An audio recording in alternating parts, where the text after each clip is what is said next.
Hey guys, it's Kelsey, and as you can see from the title of this video, this is going to be a very sensitive and heavy topic. It's a very touchy subject, but I've I feel like if my story is told, it could potentially help somebody that's going through this or has been through it. And I don't even know where to start with this, y'all.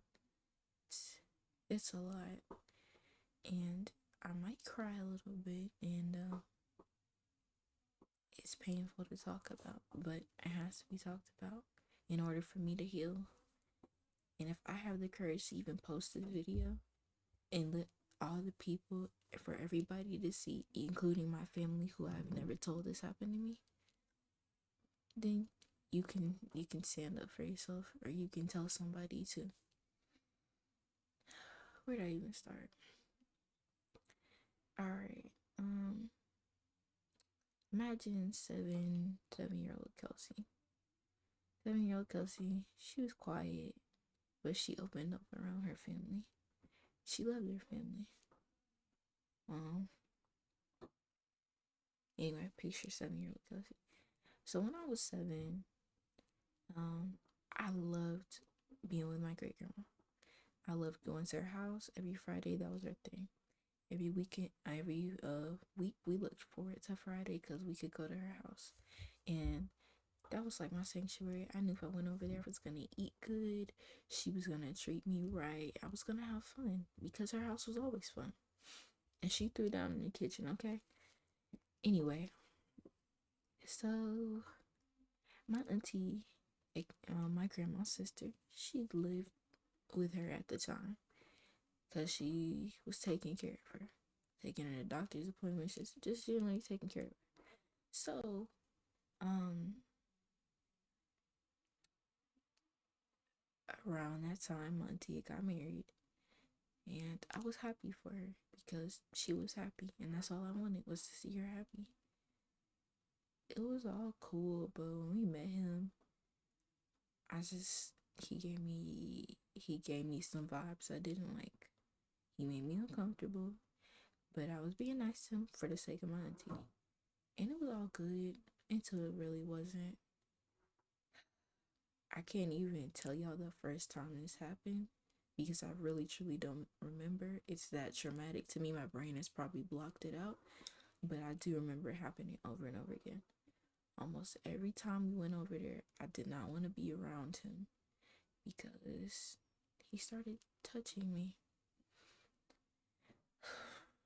That was hard to say, but he did. And I don't want to get too graphic about anything, but I can recall maybe one of the first few times I went downstairs to get on the computer because it had this pinball game on it, and I love playing it, and I'd be down there by myself, and then he would always come down there, and he used to make me sit on his lap, right on his, you know, and it always made me uncomfortable, and I'd try to get up, but he wouldn't let me. So I would have to sit there on his lap playing the game. So it got to the point where I stopped going downstairs. And even when I thought he wasn't even paying attention or he would be doing something and I would go downstairs, he would follow me down there. He ruined a lot of things for me. And one of those things being my great grandma's house. He turned a place where I felt safe into a place where I didn't feel safe. And as many occasions where he touched me. Like I can remember, I forget what Christmas it was, but I came downstairs by myself and he followed me and pulled out his, and he tried to get me to touch it and I told him no. And I guess because it was Christmas, he's being nice. But my main thing is, how come nobody saw the signs? Nobody noticed nothing. Nobody noticed it. it's like, was nobody paying attention? I can recall one occasion where and my auntie and my great grandma came over to our house, and I think my grandma was talking about school or something because it was a boy I liked. Keep in mind, I'm 8 years old. I have a crush. It's normal. He was like, "You better not have no boyfriend."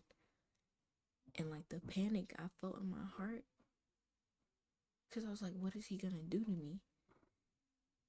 And everybody just laughed. Everybody just laughed. And it's just like, why couldn't y'all tell? Why couldn't anybody tell what was going on?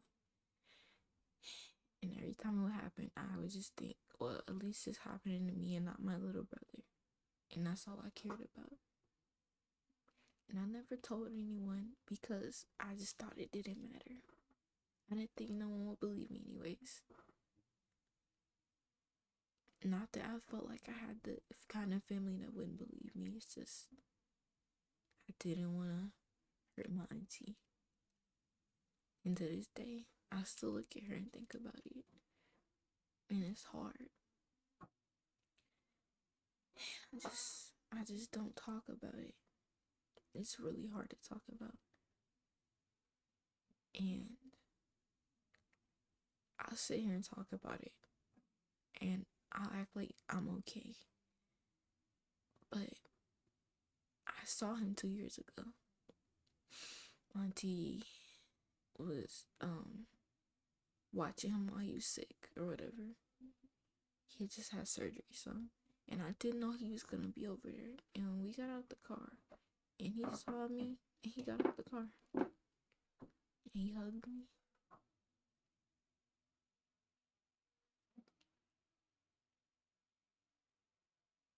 And I didn't want to hug him. I didn't want to touch him. And then he started talking about my body. And I thought to myself, I just felt disgusted. I wanted to run and tell everybody. I really did, and I didn't. And to this day, it still affects me.